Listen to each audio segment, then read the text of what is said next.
చెప్తాను. Okay, done. Okay okay guys, done guys. చూడండి, today మనకి ఈవే బిల్. ఈవే బిల్ అంటే ఏంటి, ఈవే బిల్ని ఎప్పుడు రైట్ చేస్తారు, ఏ సిచ్యువేషన్లో రైట్ చేస్తారు, ఎవరు రైట్ చేస్తారు, వీటి యొక్క బెనిఫిట్స్ ఏమున్నాయనేది కూడా టుడే క్లాస్లో మనం డిస్కషన్ చేద్దాం. ఓకే, మీరు రియల్ టైంలో వర్క్ చేసేటప్పుడు కానీ ఆన్లైన్ అసెస్మెంట్స్ రాసేటప్పుడు కానీ ఎక్కువగా మీ క్వశ్చన్స్ వచ్చేది ఈవే బిల్లు, ఈ ఇన్వాయిస్ మీదనే ఉంటాయి. సో వీటిని బాగా మీరు అనాలిసిస్ చేయాలి. నేను చెప్పేదే కాదు, ఇంకా యూట్యూబ్లో చాలామంది చెప్పి ఉంటారు.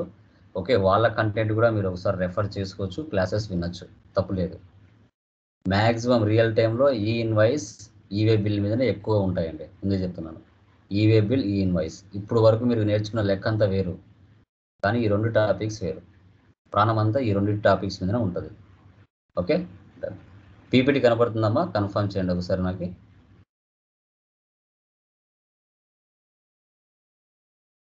పీపీటీ కనపడుతుందా?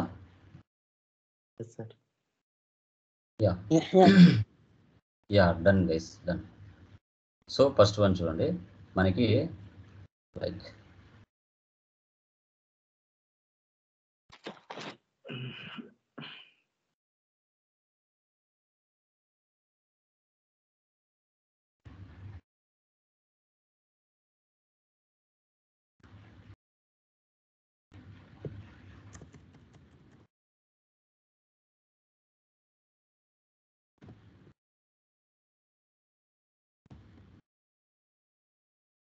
ఓకే.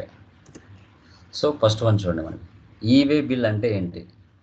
ఈవే బిల్ అంటే మనం చూసుకున్నట్లయితే ఎలక్ట్రానిక్ వే బిల్ అంటారు. ఈవే బిల్ని ఎలక్ట్రానిక్ వే బిల్ అని మనం చెప్పుకుంటాం. దీన్ని ఎప్పుడు మనము రైట్ చేయాలి సార్ అంటే, ఇక్కడ చూడండి, when goods are shipped from one place to another place, a physical document declaring the details of the consignment is provided by the carrier.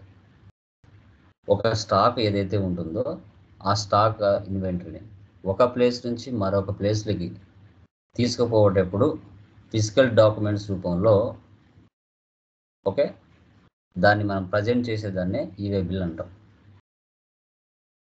Okay, తర్వాత it has details like the name of the consignor and the consignee, the origin of the consignment, the destination. So consignee అంటే ఎవరు, consignor అంటే ఎవరు, ఎవరైనా చెప్పగలరా? తర్వాత consignment అంటే ఏంటి, ఈ మూడింటికి డిఫరెన్స్ ఏంటి? ఎనీవన్? కన్సైనర్ అంటే ఎవరు, కన్సైనీ అంటే ఏంటి, కన్సైన్మెంట్ అంటే ఏంటి? Sir, who the person goods sold to, ఎవరికైతే మనం గూడ్స్ సోల్డ్ చేస్తామో అతని consignee sir. Very good. Consignor అంటే ఎవరైతే మామూలుగా సప్లై చేస్తారో, గూడ్స్ సప్లై చేస్తారో అతను consignor sir. Very good. Consignment is nothing but A commission based business sir. And between the consignee and consignor agreement based upon stock sale purpose. Okay, అంటే consignment అంటే stock. Okay, దాన్ని మనం transport చేస్తాం ఒక place నుంచి ఏ destination కావాలంటే ఆ destination. The route by which the consignment will be transported, the mode of transport and the transportation charges. Okay, so electronic way bill is an electronic document generated on the GST portal for evidencing the movement of goods. పర్టికులర్గా ఒక product, ఒక స్టాక్ని ఒక place నుంచి మరో ప్లేస్కి వెళ్ళేటప్పుడు ఆ stock ఏంటి అనేది ఎవిడెన్స్ ఉండాలి. అది లీగల్ సరకా, ఇల్లీగల్ సరకా. ఒకవేళ పోలీసు వాళ్ళు ఆపితే రోడ్డు మీద, వాళ్ళ ప్రూఫ్తో సహా చూపించేసి ఇది మేము లీగల్గానే ఈ స్టాక్ని సో ఆంధ్రప్రదేశ్ నుంచి తెలంగాణకు ట్రాన్స్పోర్ట్ చేస్తున్నాము, మూవ్మెంట్ చేస్తున్నాము అని షో చేయటం. It is a unique reference number generated for the specific consignment which involves the movement of goods. If the invoice value ఎంత ఉండాలి, మినిమం 50,000 అబోవ్ ఉండాలి. 50,000 అబోవ్ ఉంటే ఈచ్ ఇన్వాయిస్ సేల్స్ ఇన్వాయిస్, అప్పుడు e way bill generate అవుతుంది. All registered dealers must generate an e way bill for the interstate movement of goods. Okay, done. ఇక్కడ మనం చెప్పుకున్నట్టు full form in electronic way bill అంటాం. Electronic document generated on the GST portal. దీనికి సపరేట్గా portal ఉంటుంది, GST portal. అక్కడ దీన్ని మనం ఈవే బిల్ని జనరేట్ చేయడం జరుగుతుంది. ఎందుకోసం అంటే ఇది ఒక ఎవిడెన్స్, ఇది ఒరిజినల్ స్టాక్, ఒక ప్లేస్ నుంచి మరొక ప్లేస్కి ట్రాన్స్పోర్ట్ చేస్తున్నాం కాబట్టి దీనికి ఎవిడెన్స్ అనేది అవసరం. ఆ ఎవిడెన్స్ రూపంలో మనకి యూనిక్ రెఫరెన్స్ నెంబర్ అనేది జనరేట్ అవుతుంది, యుఆర్ఎన్. ఓకే, యూనిక్ రెఫరెన్స్ నెంబర్ అనేది జనరేట్ చేస్తారు. So invoice value maximum 50,000 above ఉంటేనే జనరేట్ అవుతుంది. So generated for inter state and intrastate movement, with in the state అయినా అదర్ స్టేట్ అయినా రెండింటికి ఇది ఇన్వాల్వ్ అయి ఉంటుంది. తర్వాత ఇక్కడ చూడండి, the e-way bill needs to be generated for all types of movement of goods inter state and intrastate. రెండు విత్ ఇన్ ద స్టేట్ అయినా ఓకే, అదర్ స్టేట్ అయినా ఓకే. 50,000 దాటింది అంటే ఇవ్వాల్సిందే. తర్వాత in the state of Bihar e way bill is required to be generated for intrastate movement of goods if the invoice value 2 lakhs or more.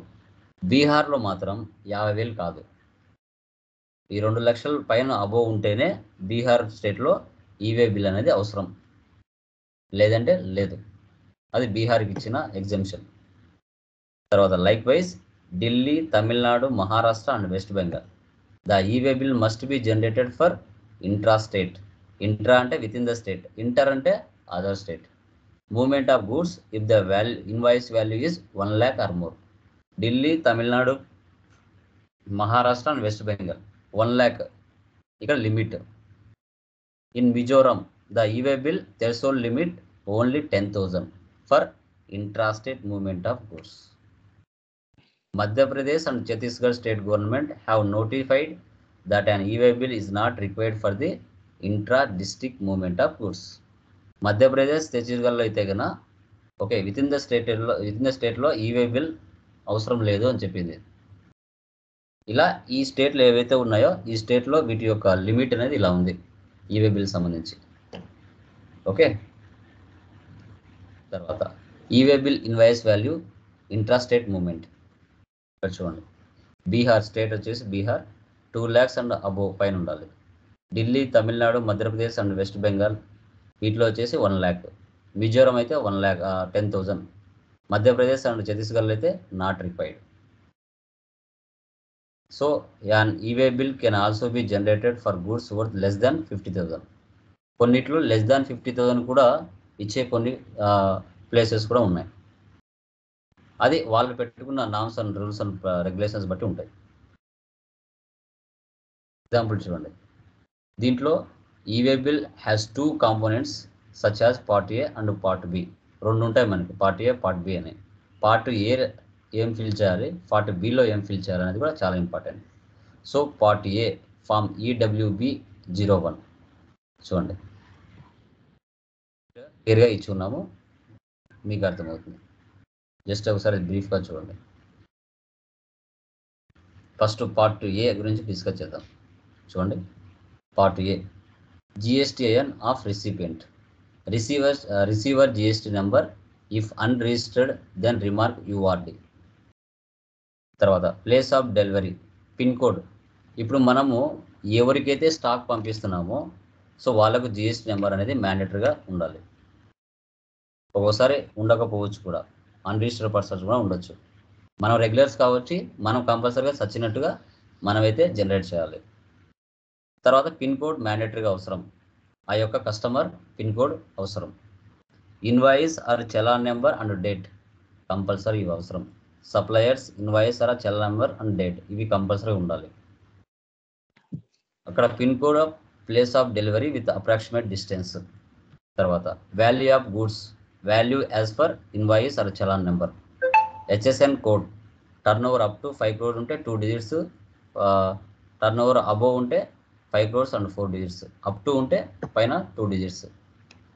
తర్వాత transport document number, goods receipt number or railway receipt number and airway bill number or bill of loading. ఎలా ఆ stock వెళ్తుంది, so like railway ద్వారా వెళ్తుందా, airway ద్వారా వెళ్తుందా, తర్వాత ఏదైనా అంటే రోడ్డు మీద వెళ్తుందా, రైల్లో వెళ్తుందా, లేదంటే పైన మనకి విమానంలో వెళ్తుందా అనేది important. Transport document number. Reasons for transactions, reason for transportation ఏంటి, రీజన్ స్టాక్. ఇది పార్ట్ ఏలో ఫిలప్ చేయాల్సిన ఇంపార్టెంట్ డీటెయిల్స్. తర్వాత పార్ట్ బిలో EWB 0N details to be mentioned. Mode of transport, whether transportation is road or air or rail or ship, ఏ విధంగా పంపిస్తున్నాను. Transport బిలో పంపించాల్సిన ఇన్ఫర్మేషన్. డిస్టెన్స్ ఎన్ని కిలోమీటర్స్ ఆ యొక్క కస్టమర్ ప్లేస్కి. వెహికల్ నెంబర్ ఏంది, vehicle number of the regular or over dimensional cargo. Transporter ID ఏంటి, unique identification number, okay, given to the transporter or dealer. Okay, ఇది లైక్ పార్ట్ బిలో ఫిలప్ చేసిన information. Who must generate e-way bill, ఎవరు కంపల్సరీగా generate చేయాలి. So ఇక్కడ మనకి consignor, register supplier.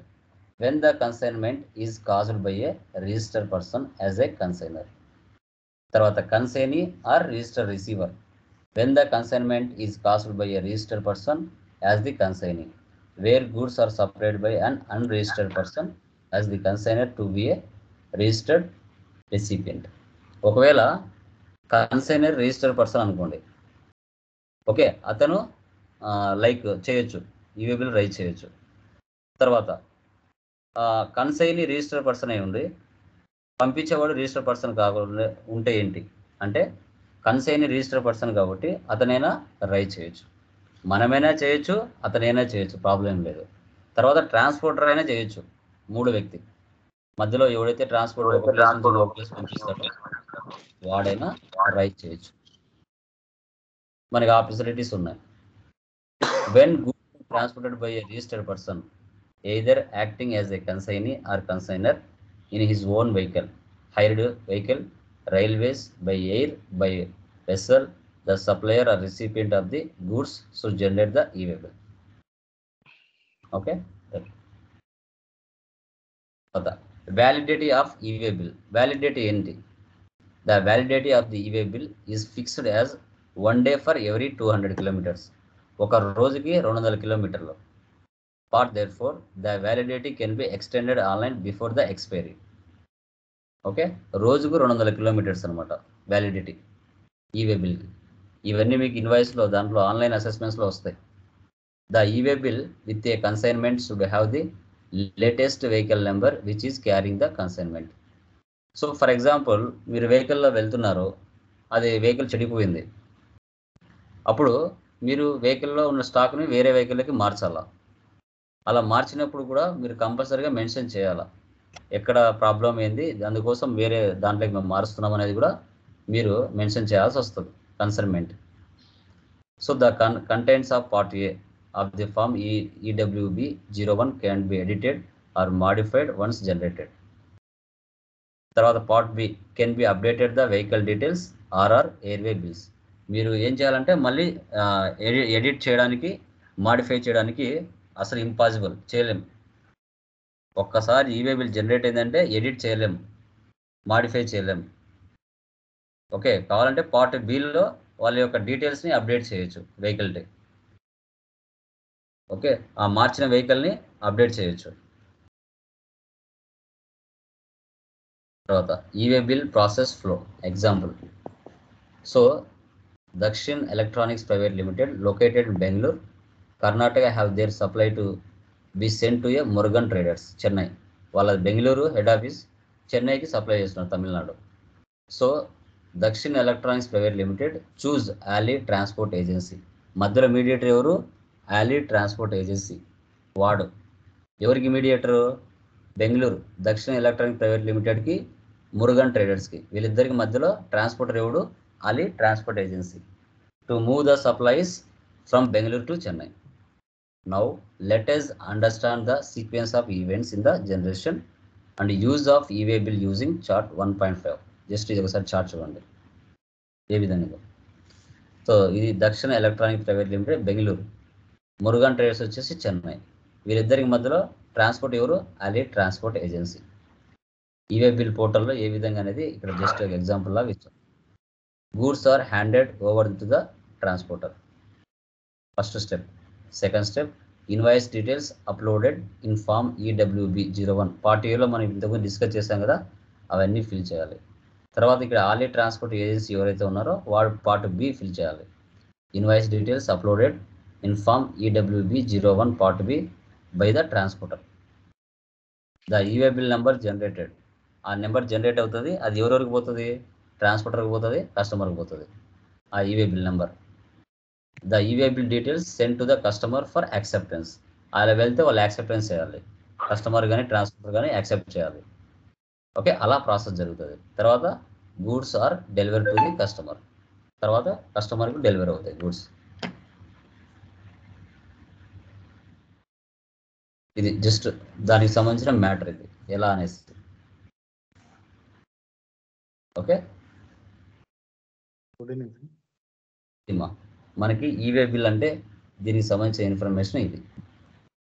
ఏమైనా డౌట్స్ ఉన్నాయి ఈవే బిల్లో? ఇదంతా పోర్టల్లో రియల్ టైం మీరు వర్క్ చేసేటప్పుడు, లేదంటే మ్యాక్సిమం ఆడిటర్స్ కానీ సిఏస్ కానీ ఎవరైనా తెలిసిన వాళ్ళు అయితే కానీ ఈవే బిల్ అనేది జనరేట్ చేయడు. ఇదేం పెద్ద బ్రహ్మ విద్య ఏం కాదు.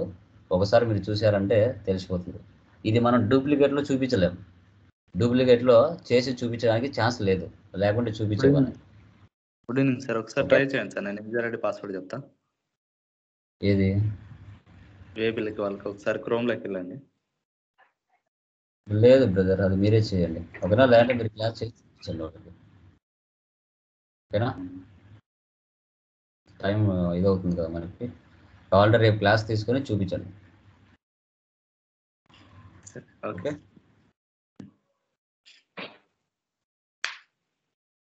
Okay guys, so tomorrow sir ఒక సార్ చెప్పండి. అది 200 కిలోమీటర్స్ అన్నారు కదా సార్ డిస్టెన్స్ ట్రావెలింగ్. ఇక్కడ నుండి ఢిల్లీకి అట్లా లాంగ్ డిస్టెన్స్ ఉందనుకో, 1 డే కన్నా ఎక్కువ అవుతుందా? అప్పుడు ఈవే బిల్ ఎట్లా చేయాలి సార్? ఎక్స్పాండ్ చేసుకోవాలి. అంటే 200 కిలోమీటర్స్ తర్వాత సార్ అక్కడ మన డెస్టినేషన్ ఇవ్వగానే ఆల్రెడీ కిలోమీటర్స్ పడిపోతాయి కదా సార్. 200 కిలోమీటర్స్ అనే ఫిక్స్ ఉండదు. మీరు ఎప్పుడైతే మీరు జనరేట్ చేస్తారో మీకే క్లారిటీగా తెలిసిపోతుంది అక్కడ. ఓకే, డిస్టెన్స్ బట్టి ఎక్స్పైర్ డేట్ కూడా చేంజ్ అయిపోతుంది. ఎవరైతే రియల్ టైం చేస్తున్నారో వాళ్ళకి 100% క్లారిటీగా అర్థమైపోతుంది. మనకు రియల్ టైంలోకి వెళ్ళిన తర్వాత ఒక్కసారి మీరు ఒకే ఒక్కసారి 5 నిమిషాలు. ఓకే, అది రియల్ టైం. మనం ఇన్ టైంలో ఎలా ఎప్పుడైతే బిల్లు రైట్ చేస్తామో ఆ రైట్ చేసినప్పుడు మనం ఆటోమేటిక్గా చేసినప్పుడు తెలిసిపోతుంది. ఒక్కసారి చూసేస్తే మీకు తెలుస్తుంది. యూట్యూబ్లో చాలా ఉంటాయి చూడండి వీడియోస్. ఓకేనా? ఆ వీడియోస్ చూసుకుంటే మీకు తెలిసిపోతుంది ఎలా అనేసి. ఓకే, టుమారో మనకు like fresher resume, experience resume ఎలా ఉందో చెప్తాను. E-way bill like e invoice గురించి ఎవరైనా చెప్తారా రేపు? థియరీ పార్ట్ ఈ ఇన్వాయిస్ చెప్తాను. ఆల్రెడీ రియల్ టైం చేస్తున్నారు కదా, ఎవరైనా చెప్తారా? రియల్ టైం చేసేవాళ్ళు స్క్రీన్ షేర్ చేసి. వీరేంద్ర మీరు చెప్పండి. ఒకవేళ వీలైతే ఈవే బిల్ కూడా ఒకసారి లైవ్లో చేసి చూపించండి. అలా డూప్లికేట్ చేయడానికి ఛాన్స్ ఉండదు కదా ఈవే బిల్. అదే యూజర్ ఐడి పాస్వర్డ్ ఉంటుంది. డూప్లికేట్ చేయడానికి ఛాన్స్ ఉండదు కదా అంటున్నా వీరేంద్ర. అంటే డూప్లికేట్ ఏం లేదు సార్, కానీ అక్కడ మూమెంట్ ఎగ్జిస్టింగ్ వరకు చూపిస్తా. సబ్మిట్ ఆప్షన్ వరకు నేను జనరేట్ చేయను. ఎగ్జిస్టింగ్ ఆప్షన్ దాకా చూపిస్తా ఇలా ఉంటుంది అని చెప్పేసి. మీరు ఇప్పుడు ఫస్ట్ ఒకటి వేబిల్ ఓపెన్ చేస్తారు కదా, అలా వస్తుంది ప్రింట్ అని చూపిస్తున్నారు. యా సరే, నువ్వు రేపు తీసుకొని చూపించు రేపు. తర్వాత ఈవే బిల్ గురించి డిస్కస్ చేయి, తర్వాత దీని గురించి డిస్కస్ చేయి. ఓకేనా? సో టుమారోతో టుమారోతో కంప్లీట్ అయిపోతుంది కోర్సు. తర్వాత మీరు ఎగ్జామ్స్ చాలామంది ఓపెన్ చేయలేదు. అది ఓపెన్ చేయకపోతే మీకు ఫైనల్ ఎగ్జామ్ లింక్ ఓపెన్ అవ్వదు. ముందే చెప్తున్నాను. అది ఎవరైతే ఓపెన్ చేసుకోలేదో దయచేసి ఓపెన్ చేసుకోండి. మళ్ళీ సర్టిఫికేట్ నాకు రాలేదంటే నేను ఏం చేయలేను, ముందే చెప్తున్నాను. Okay, done.